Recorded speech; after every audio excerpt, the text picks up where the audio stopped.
कह रहे हैं कि वसुंधरा राजे को चाहिए पूरे राजस्थान में अपनी बात रखे। मैंने गलत नहीं कहा, वो पूरे प्रदेश की मुख्यमंत्री थी।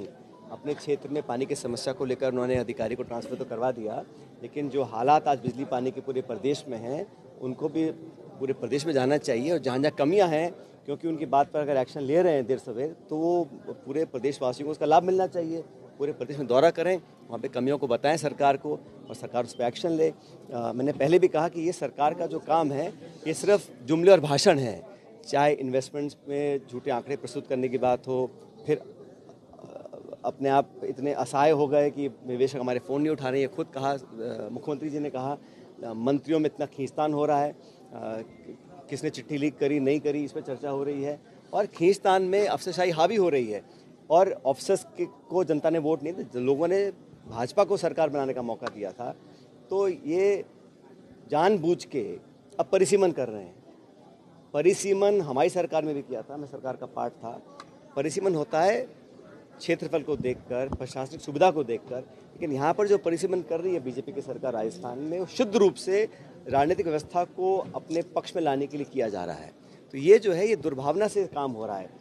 कोर्ट कचहरी हम जाएंगे निश्चित रूप से, लेकिन ये जो काम करने का तरीका है परिसीमन को लेकर, वार्ड पंचायतों का जो पुनर्गठन किया जा रहा है, वोट को देखकर, वोटिंग पैटर्न्स को देखकर ये निर्णय लिए जा रहे हैं, जो बिल्कुल पॉलिटिकल दृष्टिकोण से किया जा रहा है, जो गलत है, जो संविधान के भावना से बिल्कुल विपरीत है, उसका हम सब विरोध करेंगे। वक्फ बिल को लेकर अब लगातार जो प्रदर्शन था वो हिंसा होता जा रहा है कि राजनीतिक से हिंसा नहीं, हम सभी ने कहा है कि हिंसा कोई रास्ता नहीं है। इसमें हमारी पार्टी ने, इंडिया अलायंस ने पुरजोर उसका विरोध किया। जो सिलेक्ट कमेटी बनी उस कमेटी में विरोध किया, लेकिन सरकार ने संख्या बल के आधार पर उसको पारित करवा लिया है। लेकिन मुझे लगता है इसको सब लोग चैलेंज भी कर रहे हैं, जो न्यायपालिका का दरवाज़ा है उसको भी खटखटाएंगे। लेकिन मैं बार बार कहता हूँ कि ये जो बिल बनाया है ये सिर्फ और सिर्फ लोगों का ध्यान डाइवर्ट करने के लिए बनाया है।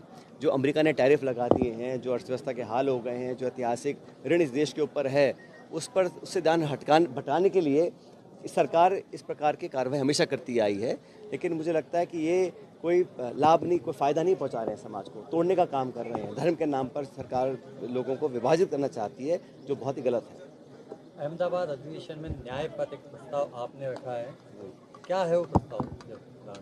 तो आप सबको मालूम है, जो अधिवेशन हुआ था तो कांग्रेस पार्टी ने जो प्रस्ताव पारित किया है, उस प्रस्ताव में साफ साफ लिखा हुआ है कि देश में जो आज हालात बन गए हैं उसका भरपूर मजबूत तरीके से पूरी कांग्रेस पार्टी विरोध करेगी, और किसानों को न्याय मिले, जो हमारा वंचित वर्ग है उसके साथ हम लोग दुर्भावना ना रखें, सरकार को मजबूर करेंगे।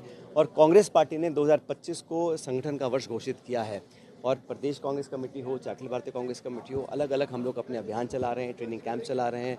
मंडल जिला को हम लोग और मजबूत करेंगे ताकि प्रत्याशी चयन हो या अपनी पार्टी की बात रखने की बात हो। पूरे साल भर अभियान चलेगा, इससे संगठन को और ताकत मिलेगी।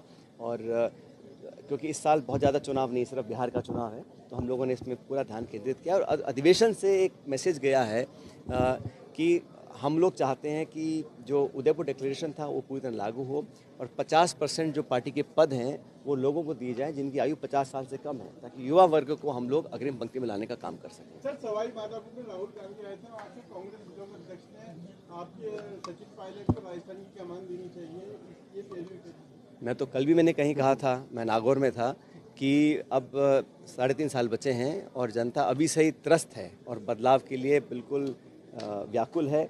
और 3.5 साल के बाद जब चुनाव होंगे 28 में, तो प्रचंड बहुमत लेकर कांग्रेस पार्टी की सरकार बनेगी। कांग्रेस के सभी कार्यकर्ता नेता एडीजोडी का जोड़ लगा रहे हैं। जिसको जो जिम्मेदारी दी है वो उस काम को कर रहा है, बखूबी कर रहा है, और एकजुटता से हम लोग चुनाव लड़कर जीतेंगे। क्या सचिन पायलट के हाथ में कमान होगी 2028 में? मैंने कहा ना, जिसको जो जिम्मेदारी दी है वो उस काम को कर रहा है, और हम सब लोग जो राजस्थान से चुनकर जाते हैं, हमारा दायित्व बनता है कि हम पार्टी को मजबूत करें।